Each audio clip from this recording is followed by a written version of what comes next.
Hello everyone, welcome in Maths Academy.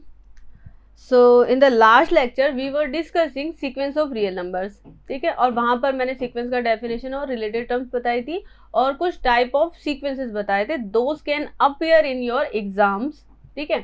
Okay. Now in the today's lecture I am going to discuss monotonic sequence. आज के lecture में मैं monotonic sequence discuss करूँगी. So start करते हैं फटाफट. Okay. So today's topic is monotonic sequence. So let us start with the definition of monotonic sequence. What is the definition of monotonic sequence? Okay. Okay. So let us you have a sequence xn. So a sequence xn is called monotonic if it is either increasing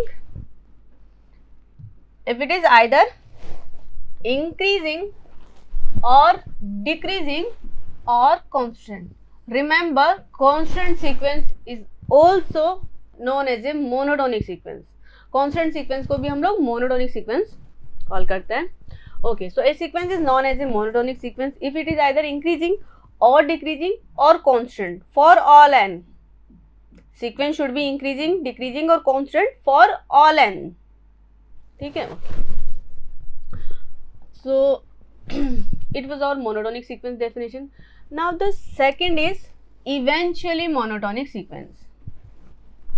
Suppose that you have a sequence जहाँ पर क्या हो रहा है, starting few terms increase कर रही है और उसके बाद वाली सारी टर्म्स डिक्रीज कर रही है, या फिर स्टार्टिंग की कुछ टर्म डिक्रीज कर रही है उसके बाद वाली सारी टर्म्स इंक्रीज कर रही है. ठीक है, तो सच काइंड ऑफ सीक्वेंस को हम मोनोटोनिक तो नहीं कॉल कर सकते because monotonic nature that is increasing, decreasing और constant, this should be happen for all n. ठीक है, वो सभी एन के लिए होना चाहिए. बट सपोज इट कुछ एन्स के लिए ना हो के बाद उसके बाद सभी एन्स के लिए इंक्रीजिंग हो रहा है, डिक्रीजिंग हो रहा है या फिर कांस्टेंट बन रहा है, तो उस सीक्वेंस को हम मोनोटोनिक तो नहीं कॉल करेंगे, उस सीक्वेंस को हम बोलेंगे eventually monotonic sequence. So what is the definition of eventually monotonic sequence? A sequence xn is called eventually monotonic if there exists a fixed natural number, say k. There exists a natural number k such that another sequence, say yn. This sequence is yn is monotonic where nth term of this sequence yn is equal to x n plus k minus 1. Nth term that is yn is equal to x n plus k minus 1. Like if you take y1, so y1 will be xk, y2 will be xk plus 1, y3 will be xk plus 2, y4 will be xk plus 3 and so on. ठीक है, means after this fixed number k, all the terms of sequence xn are either increasing or decreasing or constant. That means ये जो नया sequence बन रहा है जिसकी terms start with x की, वो सीक्वेंस क्या हो रहा है, आपका मोनोटोनिक हो रहा है. तो इस तरह की सीक्वेंस को हम बोल देंगे इवेंचुअली मोनोटोनिक सीक्वेंस. क्लियर है? ओके. सो अब यहाँ पर मोनोटोनिक नेचर की अगर हम बात करते हैं तो इंक्रीजिंग एंड डिक्रीजिंग में हम लोग टू टर्म्स यूज करते हैं, monotonically increasing sequence and strictly increasing sequence. Same we will have monotonically decreasing sequence and strictly decreasing sequence. ठीक है, अगर इंक्रीजिंग और डिक्रीजिंग अगर सीक्वेंस कर रहा है तो वहाँ पर हम उसे दो तरह से जानेंगे, मोनोटोनिकली इंक्रीजिंग या strictly increasing. Same as monotonically decreasing and strictly decreasing. ठीक है, ओके. सो मोनोटोनिकली इंक्रीजिंग कब रहेगा? When you have xn is less than and equal to xn plus 1 for all n. मतलब सीक्वेंस की सभी terms क्या हो, सीक्वेंस की सभी टर्म्स इंक्रीजिंग ऑर्डर को फॉलो करे, मे बी कुछ टर्म सेम आए फिर इंक्रीज, फिर मे बी कुछ term same and increase, like that. For example suppose it you have sequence like that.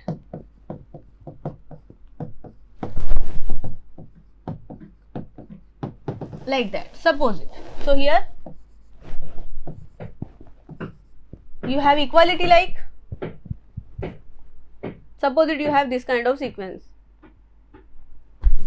तो ये सीक्वेंस क्या हो जाएगा हमारा, मोनोटोनिकली इंक्रीजिंग सीक्वेंस, क्योंकि टर्म्स तो इंक्रीजिंग ऑर्डर में ही है, समवेयर इक्वलिटी, फिर increase, equality, increase, equality and like that. So ये हो गया हमारा monotonically increasing sequence. And the second strictly increasing sequence, strictly increasing sequence, you have xn is strictly less than xn plus 1 for all n. Strictly less than, xn is strictly less than xn plus 1. So this kind of sequence known as strictly increasing sequence means कहीं पर भी equality नहीं hold होगी, like 1 2 3 4 5 sequence whose nth term is nothing but n. Strictly increasing sequence है ना, ठीक है, okay. सो इस तरह से हम monotonically increasing sequence and strictly increasing sequence को डिफाइन कर सकते हैं. Same definition will be for monotonically decreasing and strictly decreasing sequence.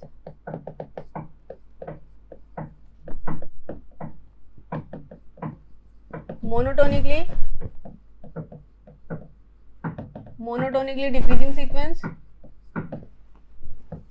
ठीक है. What we will have xn is greater than and equal to xn plus 1 for all n. Sequence की term decrease कर रही है ना, ठीक है, तो क्या रहेगा, xn is greater than equal to xn plus 1, this gonna be अपन फॉर ऑल n. एंड ऐसे ही same as strictly decreasing sequence. So here you will have strictly sign, that means xn is strictly greater than xn plus 1 and this should be happen for all n. ठीक है, okay. अब it was the definition, ठीक है. अब कैसे to show method, अगर हम बात कर रहे हैं मेथड to show increasing और decreasing sequence. So चारों ही डेफिनेशन में हमें क्या मिल रहा है, either xn is greater than xn plus 1 और xn is less than xn plus 1 with equality also, ठीक है. तो हमें क्या करना होगा, method is you just need to take the difference of n plus 1th term and nth term, ठीक है. Take the difference of n plus 1th term and nth term, ठीक है. और फिर इसको आपको ऑब्जर्व करना रहेगा कि ये क्या, if your this difference is strictly greater than 0 for all n और you have greater than equal to 0 for all n, greater than equal to 0 for all n, or you have strictly less than for all n, or you have strictly less than equal to 0 for all n. इन चारों में से कोई case appear हो सकता है. So suppose if you are having this difference is strictly greater than 0 for all n means xn plus 1 minus xn is greater than 0 means xn plus 1 is strictly greater than xn. तो क्या हो जाएगा, क्या होगा, strictly increasing. यहाँ पर क्या हो जाएगा, monotonically increasing. Here you will have strictly decreasing and same here you will have monotonically decreasing sequence, ठीक है. So to show the monotonicity of a sequence you just need to take difference of n plus 1th term and nth term and observe which case you are having. Respectively आप बता दोगे, same ही है, ठीक है, okay. So I am calling it first method which is applicable for any kind of sequence, It's a general method basically, ठीक है.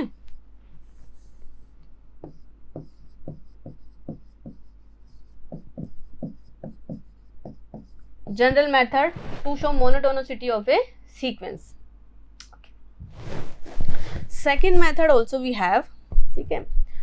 See as we know sequence defined through a function, ठीक है, और उस sequence का हम लोग monotonic nature यहाँ पे डिस्कस कर रहे हैं. तो फंक्शन का मोनोटोनिक नेचर भी हमें पता है, आप लोगों को रूल पता है. तो किसी फंक्शन को अगर मोनोटोनिक बताना है तो हमें क्या करना होता है, उसका डेरिवेटिव लेना होता है. If the value of derivative is greater than 0 for all the points in the domain, तो फंक्शन क्या हो जाता है उस डोमेन में, इंक्रीजिंग.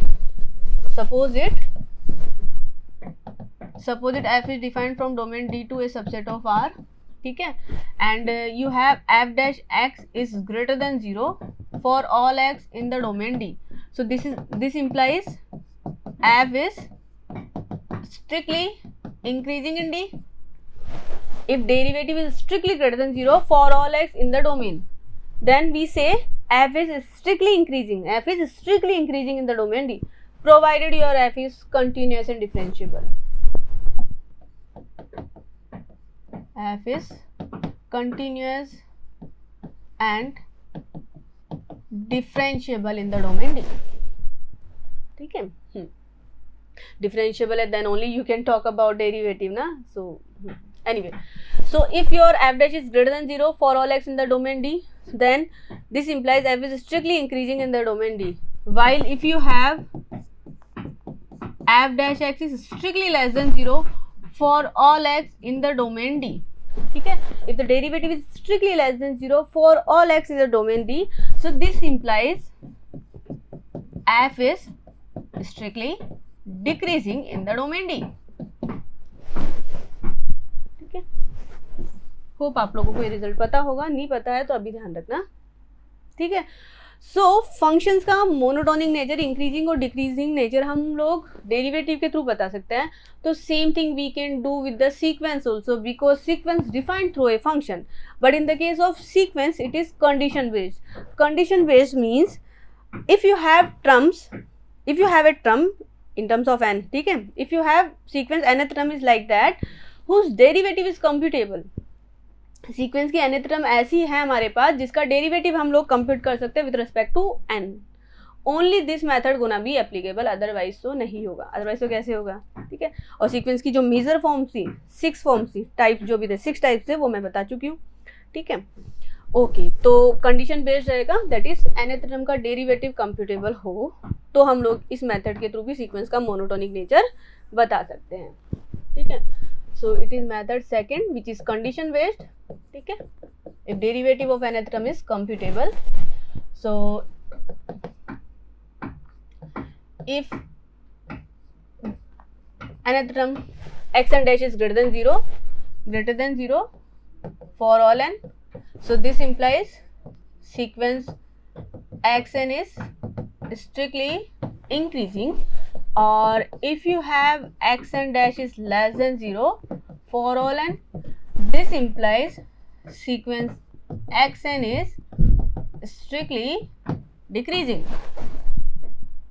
ठीक है, if xn dash is greater than 0 for all n, you have strictly increasing. If xn dash is less than 0, strictly less than 0 for all n, this implies sequence xn is strictly decreasing.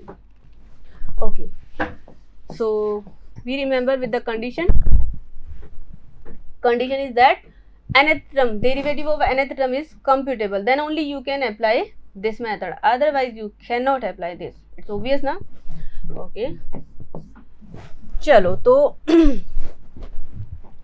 Sequence का monotonic nature बताने के लिए 2 method थे, बता दिए मैंने. Either you can take difference, ठीक है, और you can take this derivative वाला method, but it is condition based. This method is applicable only when the derivative of nth term is computable. That's all, simple है बहुत. In fact आप देखोगे बहुत जगह ये मेथड फटाफट आपको आंसर दे देगा. बस कंडीशन होनी चाहिए कि डेरिवेटिव हम उसका निकाल सके nth टर्म का. ठीक है, तो चलो 0 नॉट एन इशू ना, डिफाइंड तो है ही हमारे पास. Okay, now I want to check monotonic nature of this sequence, whether this sequence is monotonic और नॉट. ठीक है, अब यहाँ पर देखो, यहाँ पर हमें डिफरेंस वाला मेथड यूज करना चाहिए या डेरिवेटिव वाला method. Which method will be easy, कौन सा मेथड इजी रहेगा, डेरिवेटिव वाला या फिर डिफरेंस वाला.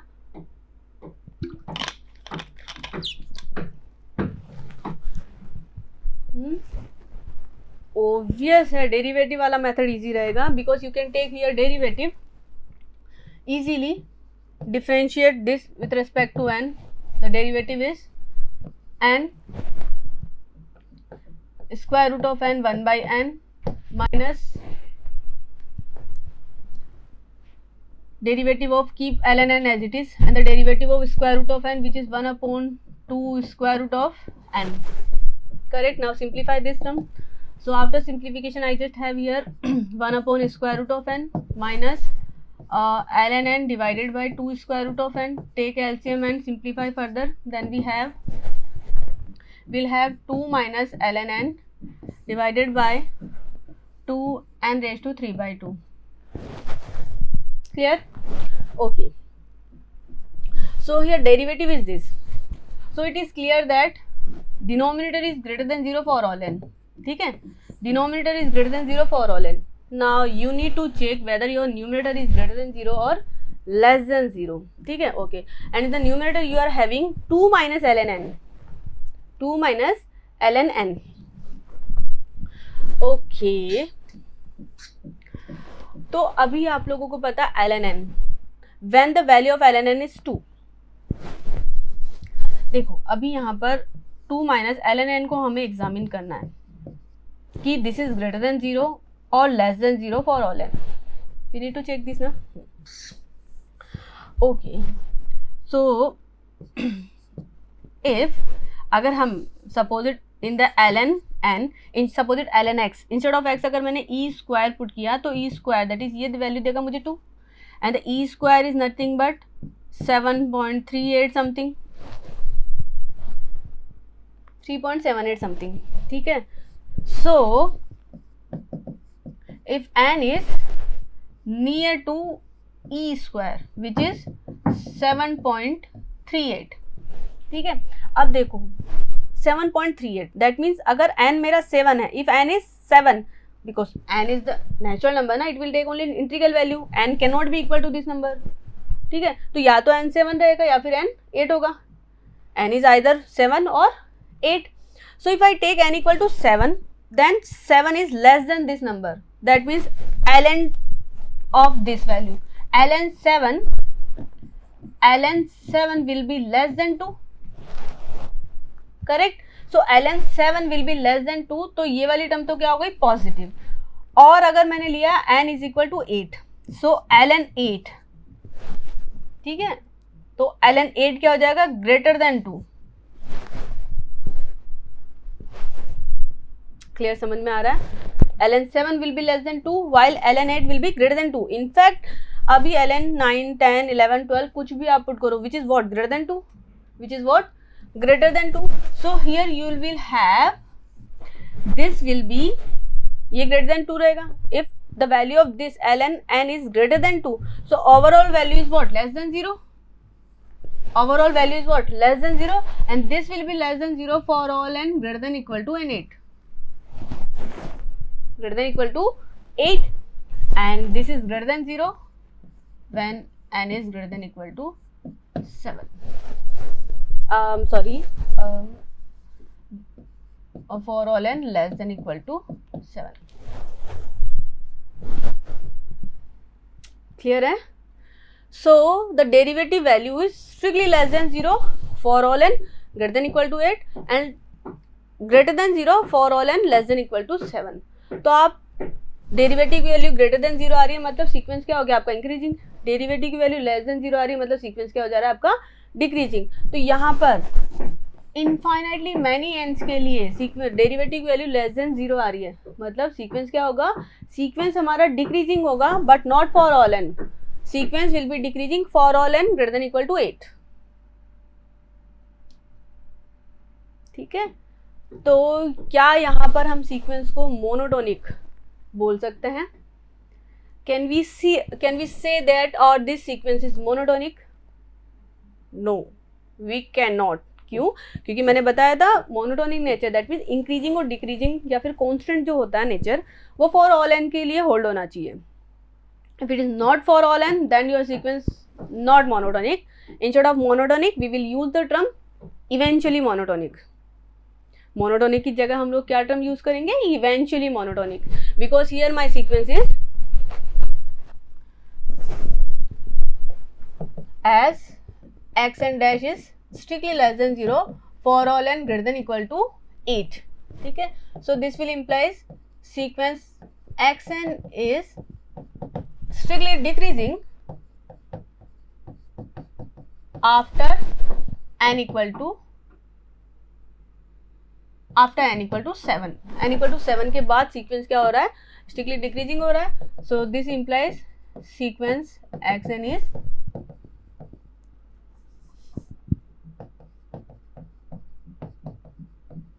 Eventually monotonic.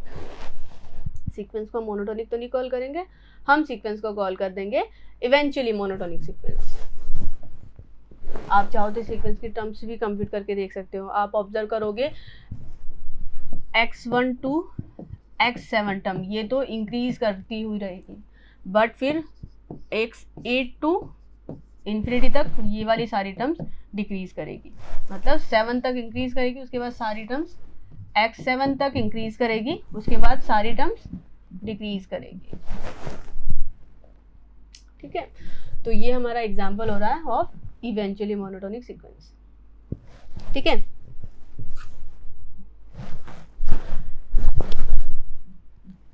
let us move to the next example. Say example number 3rd. So here I am taking nth term of the sequence as n raised to n minus 1 divided by 2 raised to n minus 1 into n minus 1 factorial for all n greater than equal to 1 because 0's factorial is also defined. Okay.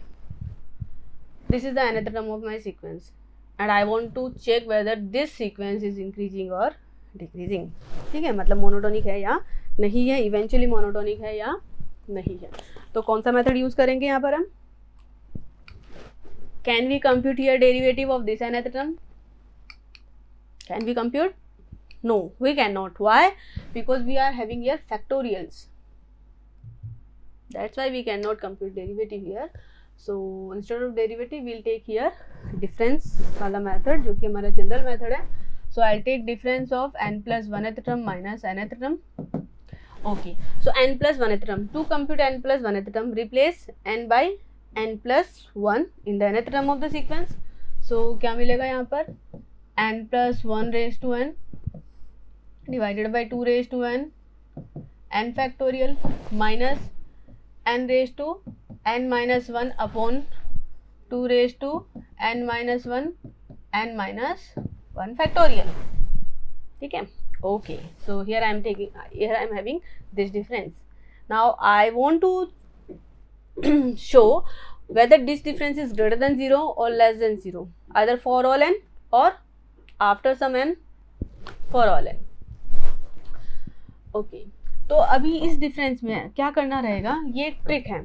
ठीक है, आप क्या करोगे, nth term को, अगर इस type की कोई भी टर्म्स रहेगी, ठीक है, डिफरेंस के थ्रू अगर आप कर रहे हो, ट्रिक क्या रहेगी, आप एंटायर nth टर्म को कॉमन ले लो, एंटायर nth टर्म को आपको कॉमन ले लेना है मेनली।